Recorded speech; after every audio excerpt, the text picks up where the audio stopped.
The autumn wind rustled through the brittle maple leaves, scattering a mosaic of gold and crimson across the forest floor.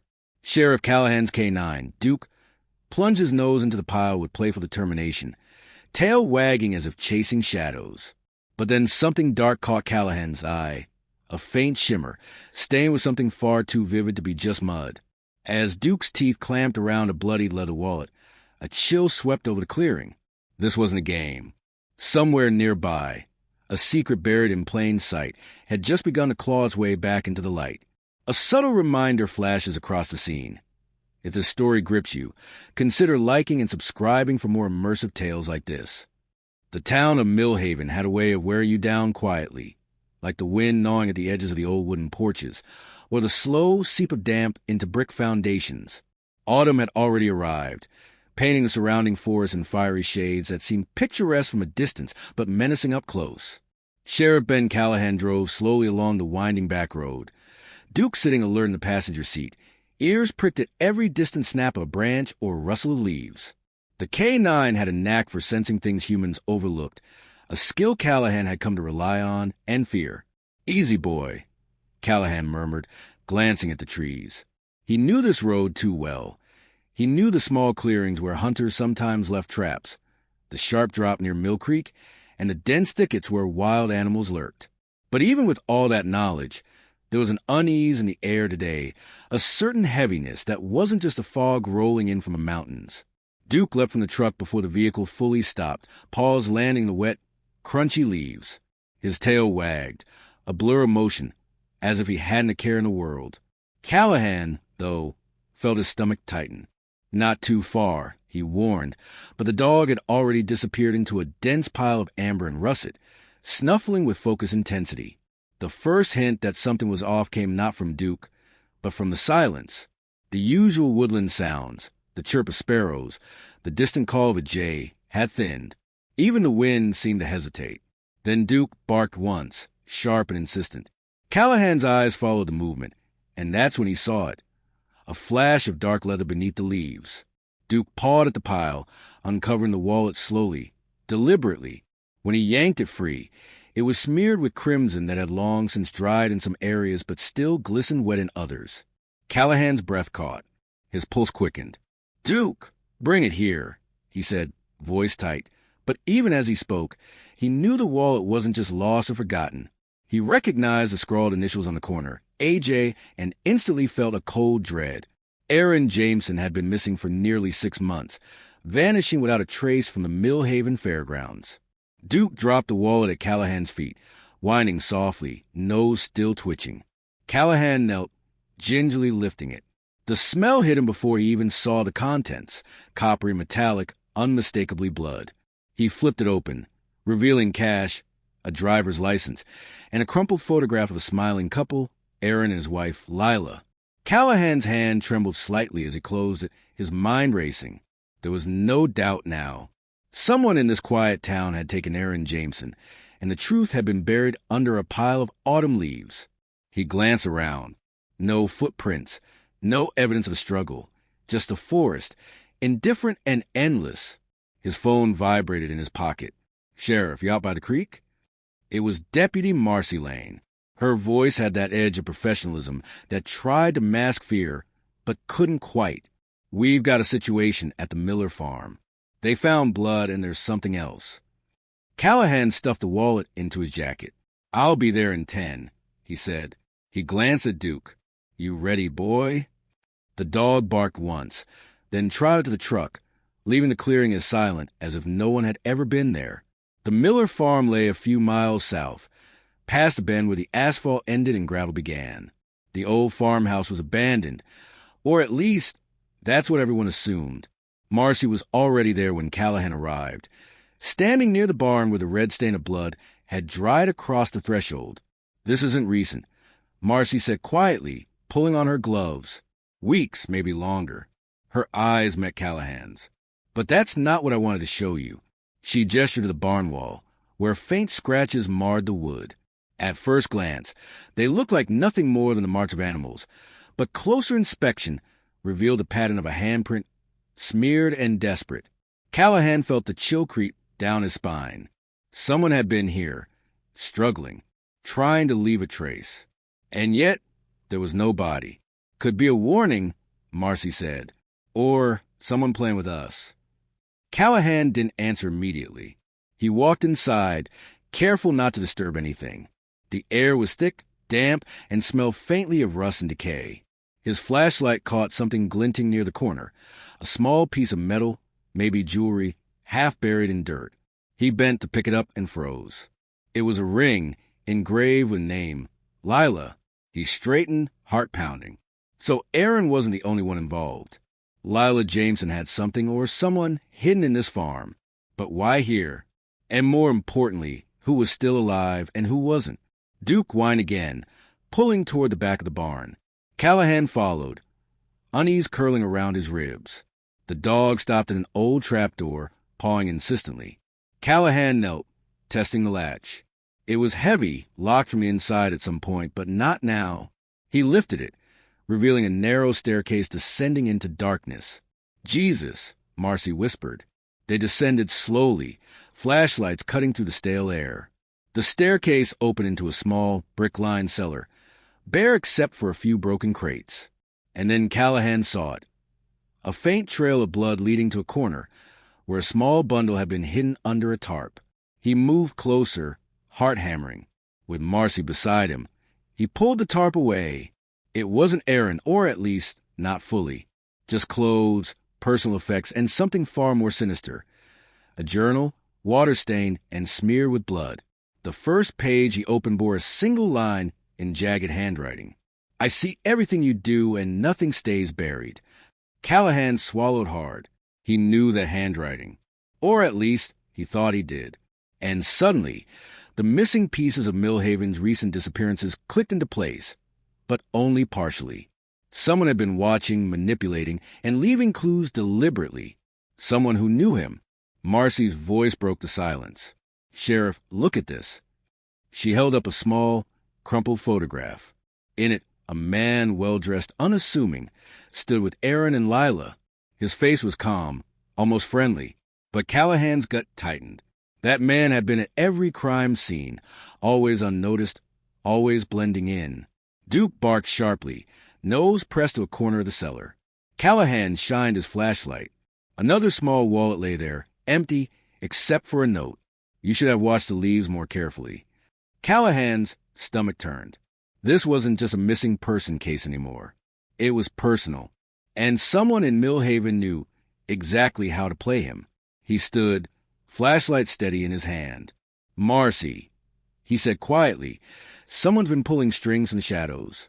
And if we don't catch them soon, they'll disappear again. Marcy swallowed, her jaw tight.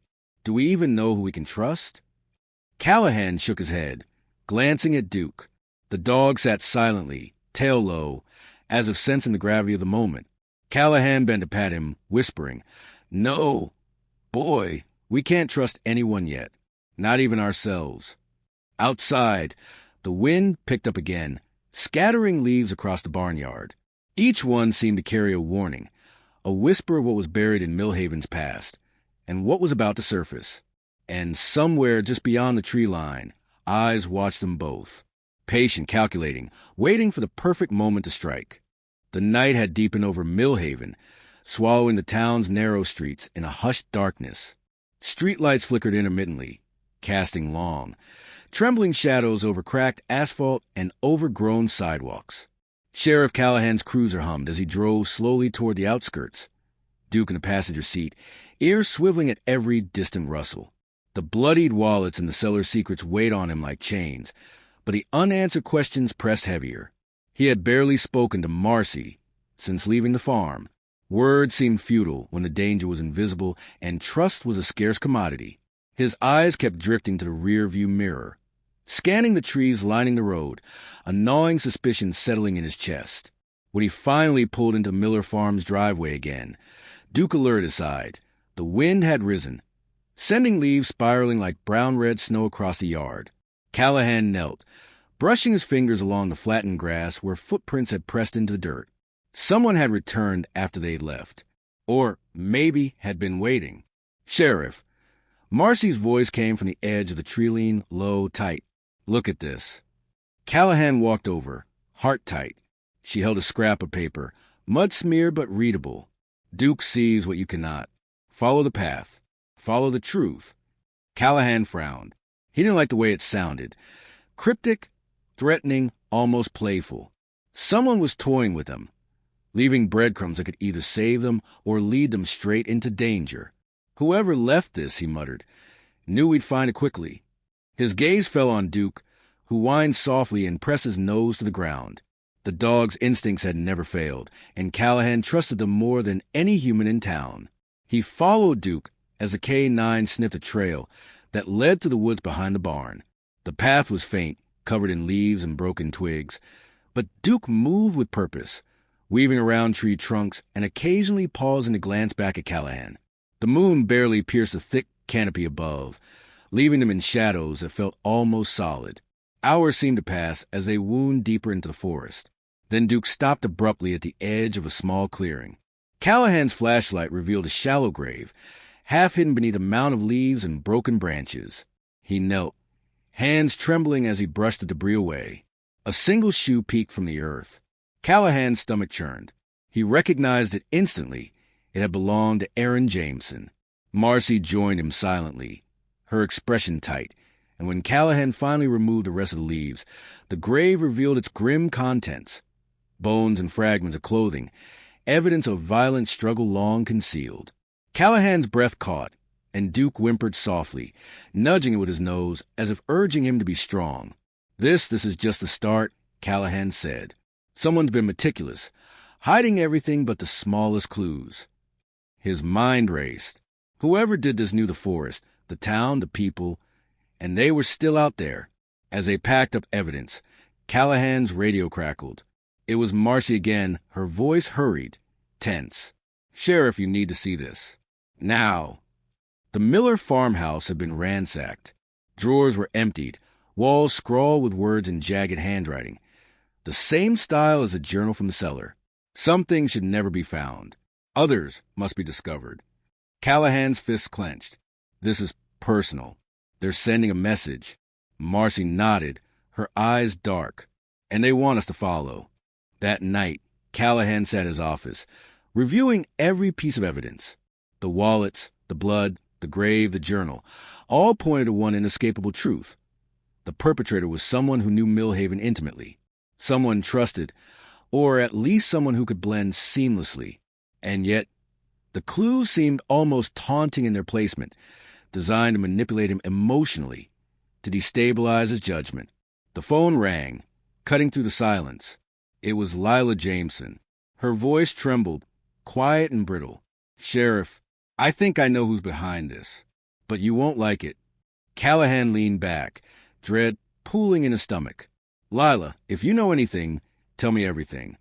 There was a pause. Then she whispered a name that made his blood run cold. "It's Tom Eldridge." Callahan's mind reeled. Tom Eldridge, the town councilman, a man everyone trusted, even admired. But there had been rumors, small, almost dismissible, about shady deals, disappearances, and unexplained wealth. Callahan had never put the pieces together, until now. The next morning, Callahan and Marcy approached Eldridge's estate, a sprawling property at the edge of town. Everything seemed normal. The gates, the gardens, the perfectly trimmed hedges. But something in the air screamed wrong. Duke growled low in his throat, ears pinned, tail stiff. Callahan's hand hovered over his gun, senses taut. Inside, Eldridge greeted them with a calm, practiced smile. "Sheriff, deputy, to what do I owe this pleasure?" His voice was smooth, almost disarming. Callahan didn't waste words. "Aaron Jameson, Lila Jameson, the wallets, the blood. What's your involvement?" Eldridge's smile didn't falter, but his eyes flickered, just for a moment, revealing something darker beneath the polished surface. "You're making assumptions, Ben. Dangerous ones." Callahan stepped closer. 6 months missing. Bodies. Clues pointing straight to you. Don't test my patience. Eldridge tilted his head, considering. "And yet, all you have are coincidences, Sheriff. Perhaps you should follow the leaves carefully. They have a way of misleading you." Duke growled, stepping between Callahan and Eldridge. The councilman's hands twitched slightly, almost imperceptibly, toward the desk behind him. Callahan noticed, heart racing. Suddenly, a noise came from the garden, a snapping branch. Duke bolted toward the sound, barking furiously. Callahan and Marcy followed, guns drawn. In the corner of the estate, half hidden in shadows, they found Lila. She was pale, disheveled, eyes wide with fear, clutching a torn piece of Eldridge's ledger. "Sheriff, he's been watching me." "Following me," she whispered, voice shaking. He knew I was trying to find Aaron. I thought I could stop him, but I couldn't." Callahan glanced at Marcy, both of them understanding immediately. Eldridge had been orchestrating the entire series of disappearances, manipulating the town, and controlling every thread of the investigation. He had been steps ahead from the very beginning. But before they could act, Eldridge appeared behind them, gun raised, face twisted into an almost deranged calm. "I warned you, Sheriff. Too many questions. Too much curiosity. Leaves don't lie, but people do." A shot rang out. The air exploded with chaos. Lila screamed, ducking behind a bush. Marcy returned fire, the gun shaking in her hands. Callahan lunged, tackling Eldridge, the man surprisingly strong, struggling fiercely. Duke bit, pulling Eldridge away just long enough for Callahan to gain the upper hand. Eldridge hit the ground, gasping, blood seeping from a shallow wound in his shoulder. "You don't understand," he spat, eyes wild. "I'm cleaning the town. I'm saving it."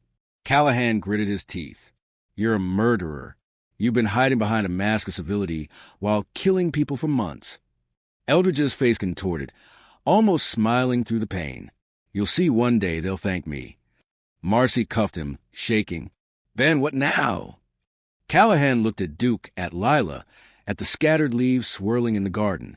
The forest beyond whispered secrets only partially revealed, the wind carrying the scent of blood and decay. "Now, we bring him in, and we make sure Millhaven never forgets what lurks beneath the surface." As they led Eldridge to the cruiser, Callahan's eyes met Duke's. The dog sat quietly, tail low, but eyes alert, as if warning him that the story was far from over. Somewhere in the woods, more secrets waited, more lies had been sown, and the leaves would not stay quiet. The night settled over Millhaven again, but it was different now. A fragile order had been restored, but the moral shadows, the betrayals, the chilling truths, they lingered, staining everything like a slow, inexorable fog. Callahan's thoughts drifted to the wallets, the journals, the graves, and the warnings scrawled in desperate handwriting. He knew one thing for certain. The town would never be the same. And somewhere in the darkness, Eldridge's words echoed, taunting, promising that the leaves had more to reveal. The sunrise over Millhaven was muted. The sky streaked with gray and pale orange, as if the town itself were bruised from the events of the night. Sheriff Callahan sat on the edge of the Miller farmhouse porch, Duke at his feet, staring at the piles of autumn leaves scattered across the yard. Each leaf seemed to whisper memories, fragments of the people lost, the secrets buried, and betrayal that crept into every corner of their lives. He was exhausted, not just physically, but emotionally. The adrenaline from apprehending Eldridge had drained into a raw, aching fatigue. And yet, unease lingered, gnawing at the edges of his mind. Eldridge had claimed to be saving the town. But the wallets, the journal, the graves, the cryptic notes, somehow, Callahan knew there was more. Marcy approached quietly, her expression somber. "Ben, Lila's staying with her aunt for now. She's shaken, but alive." She hesitated, then added softly, "The town's asking questions. People want closure. They don't understand the layers beneath what happened." Callahan nodded, tracing a line along the porch's worn wood. "Closure. They'll never get it." "Not really. Eldridge's influence runs deeper than we thought. He had allies." Marcy frowned. "You mean there's more?" He didn't answer immediately. His gaze drifted to Duke, who had lifted his nose to the wind, ears twitching. The dog's instincts were still on high alert, and Callahan knew better than to ignore them. Something remained out there, just beyond sight, waiting to finish what Eldridge had started. Hours later, they returned to the barn behind the Miller farm. Callahan needed to review the evidence again, desperate to untangle the remaining threads. Duke padded beside him, sniffing every corner, every shadow. It was then that he noticed a subtle anomaly, a series of footprints leading away from the barn, almost imperceptible beneath a thin layer of leaves. They weren't Eldridge's. They were smaller, lighter, almost deliberate in how they avoided detection. Callahan followed them carefully, flashlight sweeping through the dense forest. The trail led to a hollow at the base of a large oak tree. There, partially buried beneath leaves and soil, was another wallet, this one intact, but with one terrifying difference, a fresh stain of blood, unmistakably human. Duke growled, low and warning, before pawing at the dirt. Callahan knelt, revealing a small, folded note inside the wallet. Not everyone you trust is who they seem. The leaves tell all. A chill ran down his spine. He had seen this handwriting before. He knew it intimately. But it wasn't Eldridge's. Eldridge had been reckless, theatrical. This was precise, calculating. A predator hiding in plain sight. Suddenly, a twig snapped behind him. Callahan spun, gun raised. A figure emerged from the shadows, thin, familiar, and impossibly calm. Detective, or should I say sheriff? The figure said, voice smooth, almost mocking. It was Marcy. Callahan's heart skipped a beat. Marcy? What, why? Her expression was unreadable, eyes glinting in the dim light. You thought you could trust me. You thought I was helping. But I've been cleaning up after Eldridge for months, making sure the right people stayed buried. Duke growled, stepping between them, sensing the tension. Callahan's stomach sank. The betrayal was sharp, precise, slicing through everything you believe about loyalty and justice. You were part of this all along? He asked, voice low, trembling with disbelief. Marcy's lips curved slightly. I had to be. Millhaven needed protection. Your kind of law enforcement is enough. Sometimes, the rules don't apply if you want to survive. Callahan's finger hovered over the trigger. People are dead, Marcy. Children. Families. You call this protection. She tilted her head, almost mournful. Survival isn't neat. It's messy. And sometimes you do what's necessary, even if it's morally gray. You understand that now, don't you? Callahan felt rage and sorrow twist inside him. Duke's growl intensified, but the dog didn't move. He understood the stakes. Callahan had to choose carefully. One wrong move, and more lives could be lost. You underestimated the K-9, Marcy said softly, almost a whisper. And him, me thus. I've accounted for everything. Callahan realized then, she hadn't come to threaten him. She had come to test him, to see if he could navigate the moral maze she had been forced to walk. And in that moment, he understood the truth. Millhaven's darkness wasn't just Eldridge's. It had infected those who had been trying to stop him. The wind rustled the leaves, scattering them across the hollow like fragments of the town's fractured past.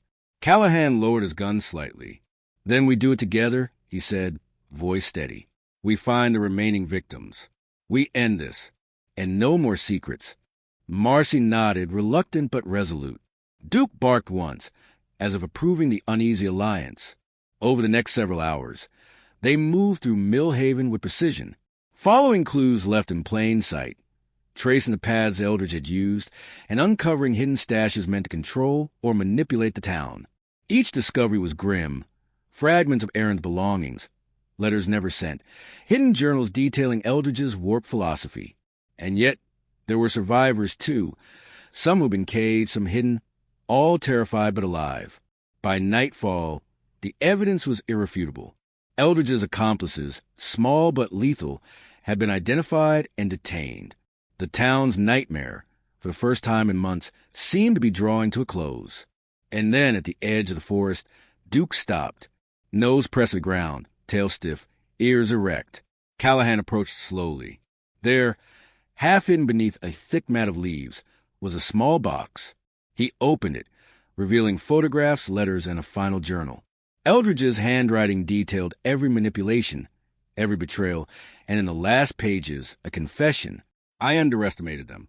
I underestimated the watchfulness of the innocent. The dog, the sheriff, they saw through the leaves. They always did. Millhaven belongs to no one but itself. Callahan read the words aloud, voice quiet and for the first time, he felt something close to closure. Not relief. Closure has a bitter taste, but understanding.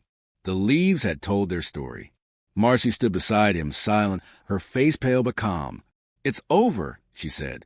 Callahan looked at Duke, who wagged his tail faintly, sensing the tension had eased. "For now," he murmured. Weeks later, the town slowly returned to normal. Families reunited, the missing accounted for, and the criminal network dismantled. Yet, Millhaven bore the scars, the whispers of secrets that had once lain beneath its streets, its forests, and its leaves. Callahan often walked the outskirts of the town with Duke, the autumn leaves crunching underfoot. Each pile, each hidden corner reminded him that evil could linger unnoticed, that the line between protector and predator was dangerously thin. And yet there was hope, a fragile, stubborn hope that even in darkness, the light of vigilance could uncover truth. He glanced down at Duke, amber eyes alert in the fading sunlight. The dog had done more than find a wall in the leaves. He had pulled the town back from the brink. And as Callahan stood there, Duke at his side, he realized that some bonds between human and animal, survivor and guardian, ran deeper than any shadow, stronger than any betrayal. The wind picked up again, scattering leaves across the quiet town. Callahan inhaled the crisp air, carrying the metallic tang of rain yet to fall, and for the first time in months, he allowed himself a moment of calm. The leaves had whispered their secrets. The shadows had been confronted, and though Millhaven would never forget, it could begin to heal. And somewhere deep in the forest, the memory of the terror remained, a quiet, potent reminder that darkness is never truly gone. But for now, justice had been done, and the leaves lay still, at peace.